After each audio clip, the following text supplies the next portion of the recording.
Banat TV. Bismillah, alhamdulillah, wassalatu wassalamu ala rasulillah Sayyidina Maulana Muhammad bin Abdullah wa ala alihi wa sahbihi wa la hawla wa la quwwata illa billah, ma ba'd. Kita lanjutin taklim kita kemarin. Terakhir kita bahas tentang asbab tayammum. Sebab-sebab tayammum ada 3. Yang pertama adalah fakturma, ketiadaannya air.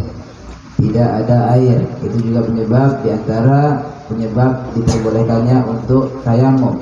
Karena tidak ada air, baik hissi atau syar'i, baik dalam keadaan dia hissi nyata tidak ada air, atau secara dalam hukum dipandang syariat adanya air tapi tidak bisa menggunakan air karena sebab sakit. Dan kita terangkan juga ya, dalam mencari air bukan berarti gak ada air di rumah kemudian langsung tayammum, tidak, tapi dengan jarak-jaraknya yang harus dicari. Dengan jarak ada namanya hadul gurub, ada namanya hadul ghaus, ada namanya hadul gurub, ada namanya hadul bu'ud. Ya, yang hadul ghaus wajib mencari air, hadul gurub ya wajib dia cari air kalau dia yakin. Adapun hadul ghaus maka tidak wajib sama sekali karena batasannya cukup jauh. Ya, nah, itu faktul mai. Kemudian kita jelaskan juga apa namanya itu kalau sekiranya di tubuh ada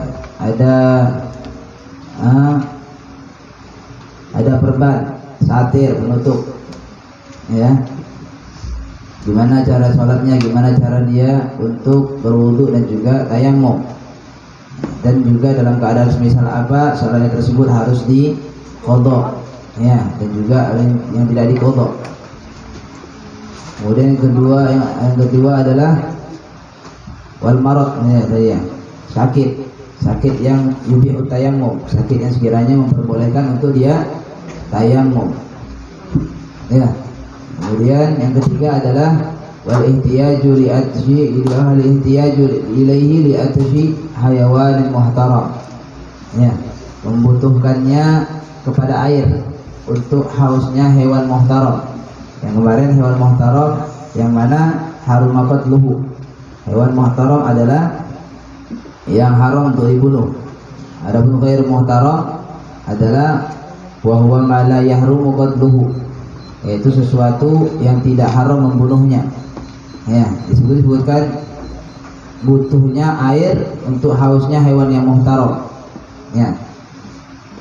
Ghair muhtaram berarti ada hewan muhtaram, ada hewan ghair muhtaram. Yang hewan muhtaram selain daripada yang hewan ghair muhtaram. Ya, yang ghair muhtaram ada 6. Ya, dan ada 6 kemarin. Kemarin kita sebutkan yang pertama adalah tarikus sholat, orang yang meninggalkan sholat itu digolongkan sebagai hewan ghair muhtaram.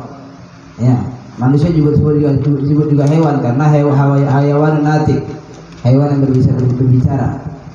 Ya. Maka tarikus sholat digolongkan dari golongan hewan ghair muhtaram. Ya, karena tidak ada kehormatan dalam orang yang meninggalkan sholat. Ghair muhtaram tidak dihormati. Ya, kalau muhtaram masih dihormati. Kalau orang yang meninggalkan sholat dia nggak dihormati. Nah, kemarin kita sebutkan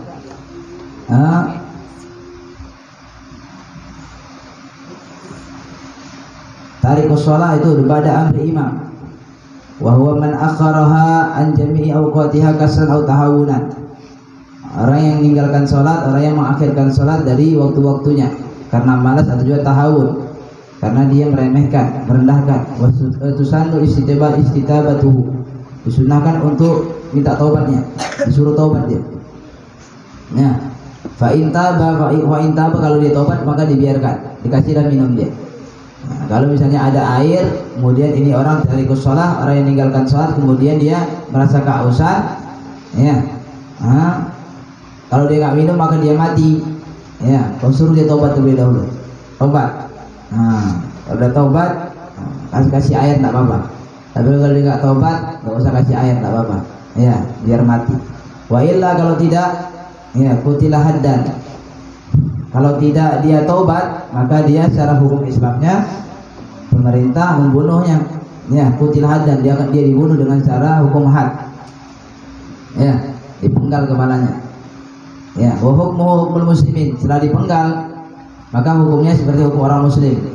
Meskipun dia tarikus sholat, tapi dia dihukumkan seperti hukum orang muslim, diperkuburkan di kuburan orang muslim. Amma idza taraka ja'idan, kalau dia meninggalkan sholat tersebut dalam keadaan dia juhud, dalam keadaan dia ingkar dengan sholat, diwujubiha, dia ingkar dengan kewajiban sholat, maka fahuwa murtadun, maka dia murtad. Naudzubillah min dzalik, dia keluar dari area Islam. Fasayati hukmun, akan datang hukumnya yang kemarin kita baca di sini. Ya. Ini menunjukkan jeleknya keadaan orang yang tarikus sholat, orang yang meninggalkan sholat, orang yang sholat, sehingga tidak terhormat. Nah, nyawanya, darahnya pun tidak terhormat. Ya, dihalalkan darahnya bagi orang yang tarikus sholat, tapi yang menghalalkannya adalah pemerintah, bukan pribadi perorangan. Itu ya.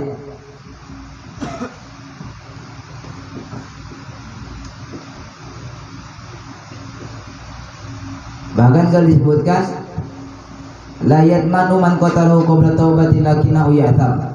Untuk orang yang bunuh, orang yang tarikus shalah itu tidak didoman, tidak memiliki menanggung rugi.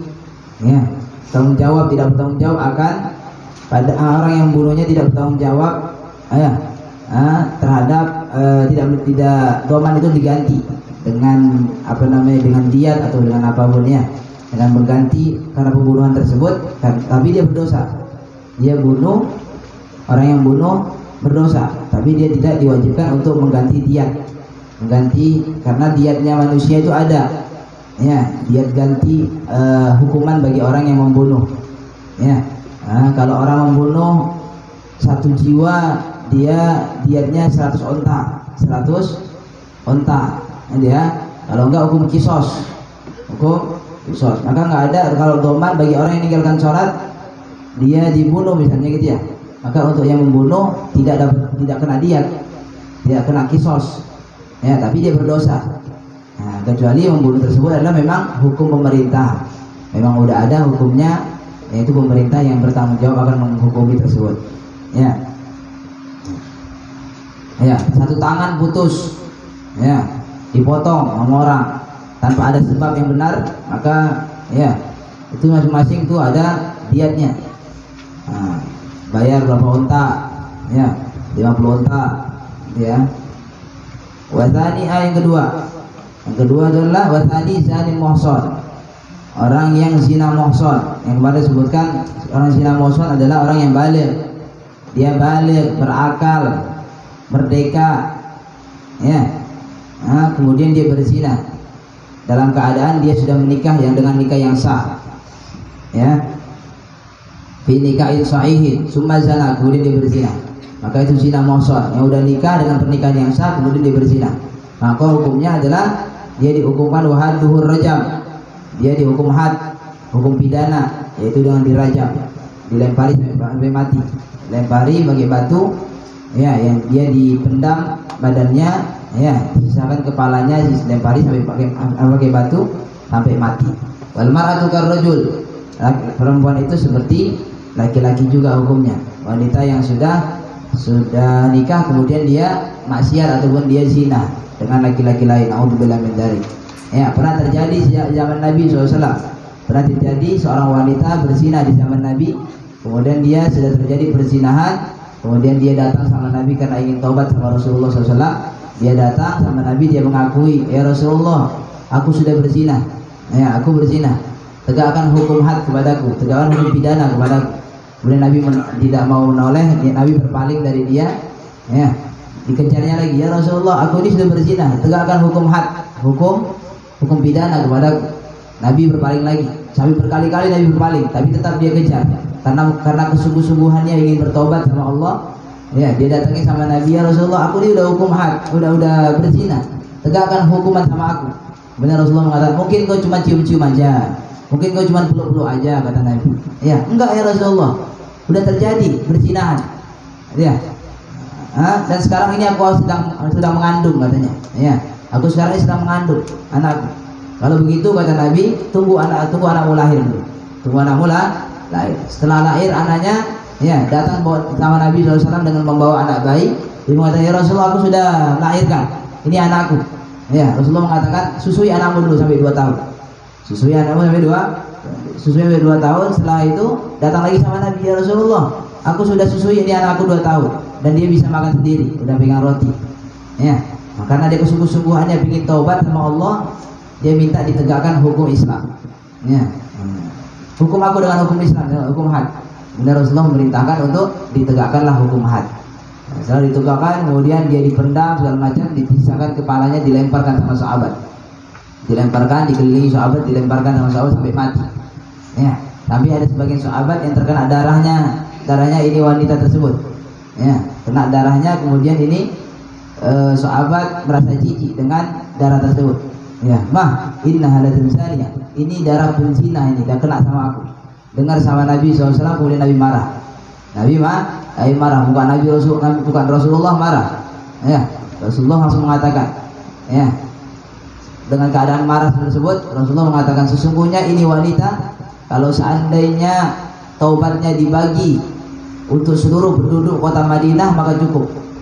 Taubatnya seorang wanita ini kalau dibagi ke seluruh penduduk Madinah maka cukup katanya Rasulullah. Ya. Dan aku lihat dia sekarang sedang berendam di sungai-sungai surga. Dia sekarang berendam di sungai-sungai surga. Ya, menunjukkan kesungguh-sungguhnya taubat. Sehingga sebesar apapun dosa, kalau sungguh-sungguh taubat diterima oleh Allah Subhanahu wa taala. Paham ya? Dan ini menunjukkan jangan meremehkan dengan perbuatan dosa siapapun. Bahkan ada riwayat mengatakan siapa yang meremehkan dosa, ya, siapa yang meremehkan seseorang dengan perbuatan dosanya, maka dia tidak akan mati kecuali dia akan melakukan dosa tersebut. Misalnya kau ada orang kau celah, dasar kau pemabuk, dasar kau ini segala macam, kau sebut dosanya dia. Ya, hati-hati. Ya, kau tidak akan mati kecuali pernah melakukan dosa tersebut. Nah, gitu. Naudzubillah min dzalik. Itu ya. Jangan celah orang dalam perbuatan dosanya. Nah, tapi usahalah untuk menarik dia, untuk mengajak dia kepada kebaikan, untuk menjauhi dosa-dosa. Untuk itu zina muhsan. Ya.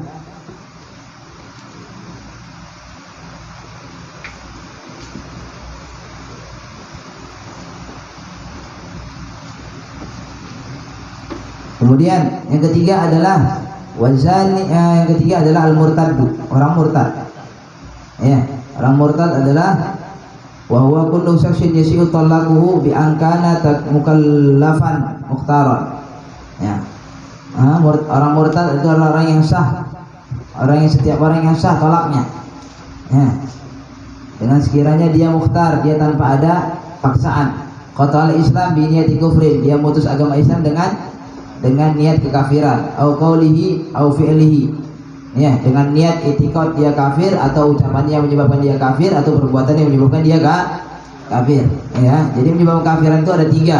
Satu i'tiqad, yaitu dengan niat, dengan hati dia yakinin, ya, maka itu menyebabkan kafirannya. Sekiranya dia mengingkari, ya, norma-norma agama, ingkar kepada Allah Subhanahu wa taala, ya, maka menyebabkan dia murtad. Atau dengan ucapannya, ya, ucapannya sekiranya menyebabkan dia murtad, atau dengan perbuatan yang sekiranya dapat menyebabkan murtad. Ya, ucapan menyebabkan murtad apa? Meremehkan semuanya hal-hal yang dimuliakan oleh Allah. Ya, sholat diremehkan, ya, pokoknya hal-hal yang dimuliakan oleh Allah diremehkannya. Syiar-syiar agama diremehkannya. Ya, itu juga menyebabkan murtad. Naudzubillah min dzalik. Ya. Sunnah-sunnah Nabi diremehkannya, itu juga murtad itu. Hati-hati dengan ucapan atau dengan perbuatannya. Ya, dengan dia berbuat nyembah berhala atau tunduk sama berhala, sama patung atau apa. Itu ya, itu menyebabkan dia murtad. Beramal semisal amalnya orang-orang kafir. Ya, yang dia beramal dengan amaliyahnya orang-orang kafir. Itu juga menyebabkan dia murtad. Wa tajibu istitabatuhu fa intaba birruju' ilal Islam turika. Maka wajib diminta taubat itu orang. Kalau dia taubat maka ditinggalkan, enggak apa-apa.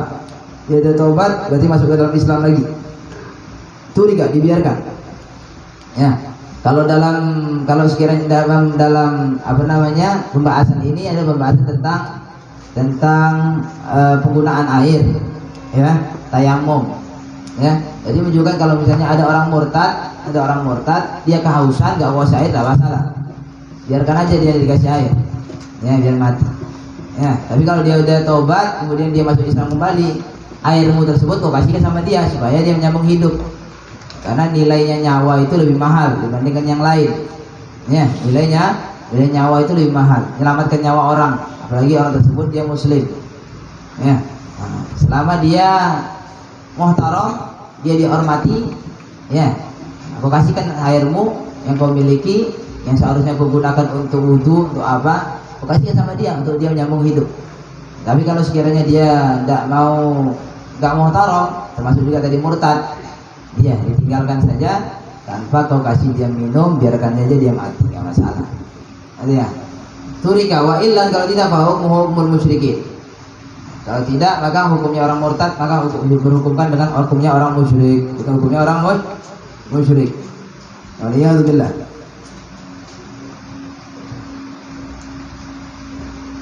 Ya, sebab itu pentingnya untuk menjaga keimanan, menjaga iman, menjaga keislaman, jaga kekuatan yakin pada Allah Taala. Ya, jangan mudah untuk digoyang iman sehingga gampang murtad. Ya, gara-gara makanan murtad, gara-gara bantuan murtad, ya, gara-gara macam-macam lah. Lepaskan Islam, auzubillah min dzalik. Ya, maka pentingnya juga memperkuat iman. Di antaranya adalah dengan doa, dengan berbanyak doa sama Allah Taala. Ya, berbanyak artinya dengan ngaji, belajar, ya. Dekat duduk sama orang yang lebih yakin pada Allah dan orang soleh, itu meningkatkan derajat keyakinan kepada Allah. Ya, dan juga hasil dengan doa. Di antara doa yang diajarkan oleh Abdullah bin Mas'ud radhiyallahu an, sahabat Rasulullah SAW. Ya, ada doa disebutkan, Allahumma inni as'aluka imanan la yartad. Ya Allah, aku minta kepadamu iman yang tidak murtad. Ya, iman yang tidak belok murtad menuju pada agama lain. Wa na'iman la yanfad. Aku minta padamu nikmat yang tidak pernah hilang, habis. Wa qurrata ainin la tanqati, dan penyejuk hati, ya, penyejuk mata hati yang tidak pernah terputus. Ya, wa murafaqatan nabiyyika sallallahu alaihi wasallam fi a'la jinanil khuldi, dan minta kepadamu ya Allah bisa berbarengan, berteman, bersamaan dengan Nabi SAW, Nabimu di surga yang paling tinggi. Ini doanya Sayyidina Abdullah bin Mas'ud, ya, supaya untuk menjaga keimanan dan juga agar supaya iman tidak nyeleneh, iman tidak berpaling dari Allah Subhanahu wa taala. Ya. Lalu kemudian berikutnya adalah yang keempat. Yang keempat adalah hewan ghairu muhtaram adalah al-kafir harbi. Kafir harbi. Kafir harbi itu adalah kafir yang memerangi orang Islam. Wa huwa alladzi la sulha lahu ma'ana. Orang yang tidak ada perdamaian pada kita, orang Islam. Ya, malah dia memerangi orang Islam terlebih dahulu. Maka ini kafir harbi. Kafir harbi itu ya, halal darahnya. Halal darahnya, diperangin, dibunuh enggak masalah. Orang dia enggak terhormat. Ya. Nah, itu kafir harbi. Siapa memerangi Islam? Itu orang-orang Yahudi. Apa lagi? Orang-orang yang memerangi Islam dan nampak memerangi Islam, itu kafir harbi. Bi khilafil dhimmi wal muahid wal muammin, atau dhimmi wal muahad wal muamman. Beda dengan kafir dhimmi, kafir muahid, kafir muammin, atau kafir muamman, kafir muahad. Ya, kafir itu ada 4 berarti. Kafir harbi, kafir dhimmi, kafir muahid, kafir muammin, atau kafir muahad, atau kafir muamman. Ya, itu jenis macam-macam kafir. Ya, macam-macamnya kan kekafiran. Tapi kafir harbi boleh diperangin. Ya. Nah, kalau orang kafir harbi dia kehausan, dia nggak minum, karena dia memerangi orang Islam. Dia segar kok dibunuhnya nanti. Ada ya. Nah, biarkan dia mati kehausan. Ya. Dalam hal yang lain juga kafir harbi halal darahnya, diperangin tidak masalah. Ya. Kamu perang misalnya lawan siapa? Perang sama orang kafir. Nah, kafir harbi sana. Jangan kafir-kafir di sini kau perangin. Kalau kafir-kafir di sini enggak boleh perangin, karena dia masih ada perjanjian aman dan juga masih hubungan baik, tidak memerangi orang Islam. Ya. Jadi enggak semua orang kafir itu diperangin. Nah, kafir harbi saja yang diperangin. Ya. Tadi sebutkan ada kafir dhimmi. Kafir dhimmi bahkan Nabi SAW menyatakan dalam hadisnya beliau, man ada dhimmiyan faqad adani, siapa yang mengganggu kafir dhimmi maka sungguh dia telah mengganggu aku. Ya, jangan ganggu kafir dhimmi. Ya, siapa kafir dhimmi? Kafir dhimmi man aqada al-jizyah mal imam au naibihi wa dakhala tahta ahkamil Islam fa innahu muhtaram. Orang yang kafir dhimmi adalah orang yang memiliki akad, ya, memberikan kesepakatan jizyah, dia bayar pajak bersama imam dan juga wakilnya imam, dan dia masuk dalam hukum Islam, agama Islam, maka itu kafir dhimmi tersebut dia muhtaram, dia dihormati, nggak boleh diperangi, nggak boleh diperangi. Meskipun dia kafir, tapi dia bayar jizyah dan dia masuk dalam bawah hukum Islam, di bawah hukum Islam, maka dia dilindungi, dihormati, ya. Kemudian kafir muahid tadi. Yang ketiga tadi kafir harbi, kafir dhimmi, kafir muahid. Ya. Apa itu kafir muahid? Wa huwa man aqada masalah. Man aqada masalatan ma'al imam aw na'ibihi min ahli al-harbi ala tarkil qital fi 4 ashhur aw fi 10 sinin bi'iwadin minhum musirin ilaina aw bighairi. Ya, kafir muahid adalah orang yang memiliki ikatan, ya, akad perdamaian bersama imam, ya, atau wakilnya imam dari min ahli harbi, dari orang yang memerangi, asalnya memerangi, tapi dia kemudian menyepakati kemaslahatan ataupun perdamaian dengan orang Islam. Ya, ala tarkil qital, atas meninggalkan peperangan, ya, sepanjang 4 bulan atau sampai 10 tahun, ya, tapi dengan iwad, dengan ada ganti, ya, yang sampai kepada yang diberikan kepada orang Islam, ya, itu kafir muahid, ada perjanjian untuk tidak berperang di masa-masa yang ditentukan. Itu juga termasuk muhtaram, yang dia dihormati, tidak boleh diperangi, gitu ya. Bahkan ada ancaman Nabi SAW dalam hadisnya, ala man zalama muahidan aw intaqasahu aw kallafahu fawqa taqatihi aw akhadha min syai'an bighairi tibi nafsin fa ana hajiju ay qasmuhu yaumil qiyamah. Ketahuilah, orang yang menzalimi kafir muahid, atau dia mencela atau dia memaksa di atas kemampuannya kafir muahid tersebut, atau dia mengambil sesuatu daripada kafir muahid dengan cara yang tidak baik, maka aku adalah lawannya di hari kiamat, katanya Rasulullah SAW. Ini menunjukkan kafir muahid adalah kafir yang dilindungi dalam agama Islam, ya. Rawahu Abu Daud. Kemudian ada yang keempat adalah kafir mu'ammin, ya, wa huwa man aqadal aman ma'a ba'dil muslimin fi 4 ashhur faqat. Ya, orang yang memiliki hubungan atau memiliki ikatan perjanjian aman, ya, bersama sebagian orang muslim di masa 4 bulan, ya, maka ada perjanjian aman, dia dilindungi sama orang Islam, diberi keamanan, maka ini disebutkan kafir mu'ammin, atau disebutkan kafir mu'amman, yang dia diberi keamanan, ya. Ini juga sesuai dengan firman Allah Subhanahu wa taala dalam Al-Qur'an, wa in ahadun minal musyrikin istajaraka fa'ajirhu. Maka jika ada seorang daripada orang musyrikin itu dia minta perlindungan kepada engkau, fa'ajirhu, maka lindungi dia. Ya, selama orang musyrik itu sudah minta perlindungan, berarti lindungi. Jangan diperangi. Ya. Itu tadi kafir mu'ammin. Maka tadi yang boleh diperangi dan juga dia berhukumkan dengan hukum hewan ghairu muhtaram, ya, orang yang tidak dihormati adalah kafir harbi saja. Kafir harbi saja. Ya. Dan sebutan kafir disebutkan itu secara bahasa artinya satru ni'mah. Ya, al-kufur, ya, disebutkan dalam kitab Sirajul Munir. Ya, al-kufur secara bahasa adalah satru ni'mah. menutup nikmat. Ya. Dengan kufur asalnya di kafnya difathahkan, kafir. Ya, wa huwa satar, yaitu penutup. Ya. Secara syariatnya adalah ingkaru ma'ulima bid-darurah maji'u rasulihi bihi, mengingkari segala sesuatu daripada bentuk agama yang dibawa oleh Nabi SAW. Itu kafir, disebutkan kafir. Ya, kafir ini juga kalau secara bahasa artinya dia tadi penutup. Ya, maksudnya menutup kebenaran.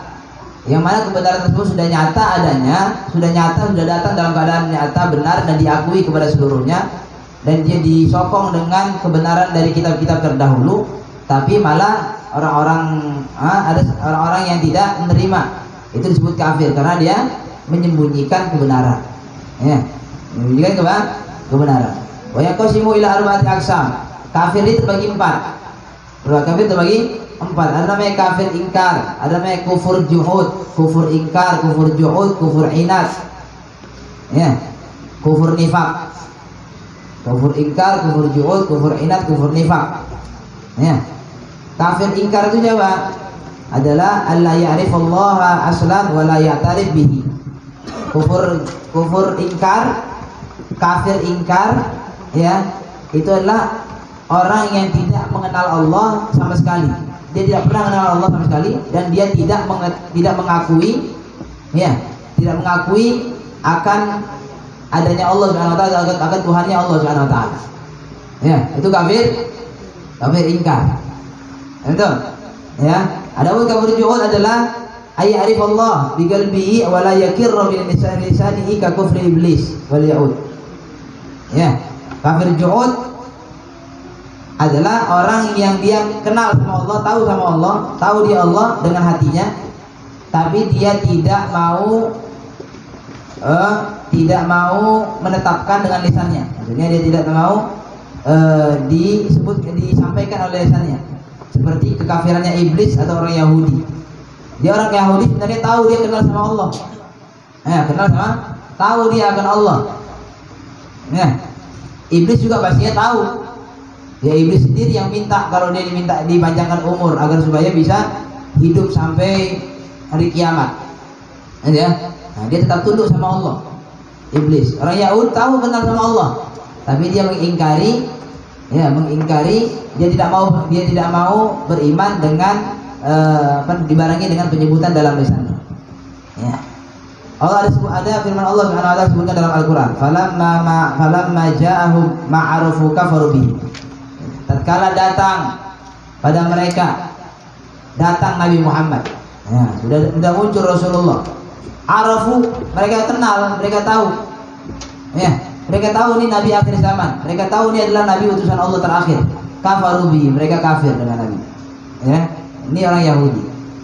Ya, sebenarnya mereka adalah kenal dan tahu dengan Allah Subhanahu wa taala, tapi mereka kafir. Ya, kemudian kafir inad. Ya, adalah kafir ayyarifallah bi qalbihi wa ya'tarif bi lisanihi wa la yadina bihi ka kufri Abi Thalib. Disebutkan di sini kafir inad adalah kafir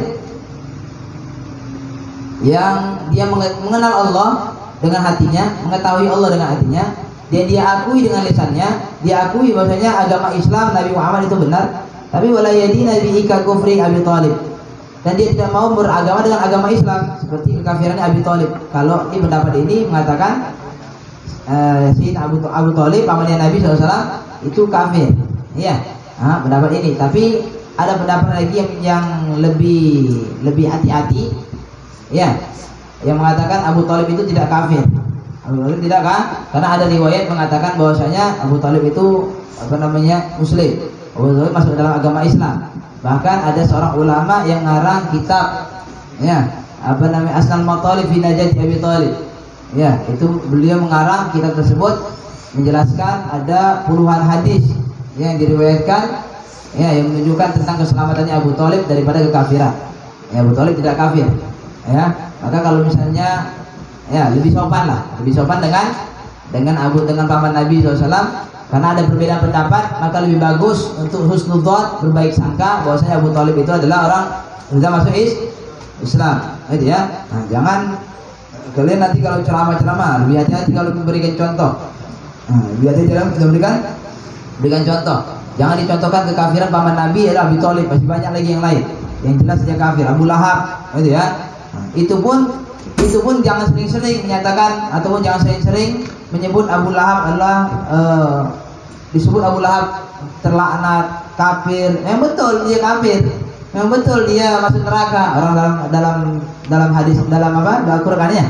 Nah, tabat yada Abi Lahab wa ta'ala dan seterusnya. Itu semua satu ayat full penuh semuanya, satu surat full menjelaskan tentang kekafirannya Abu Lahab, pamannya Nabi.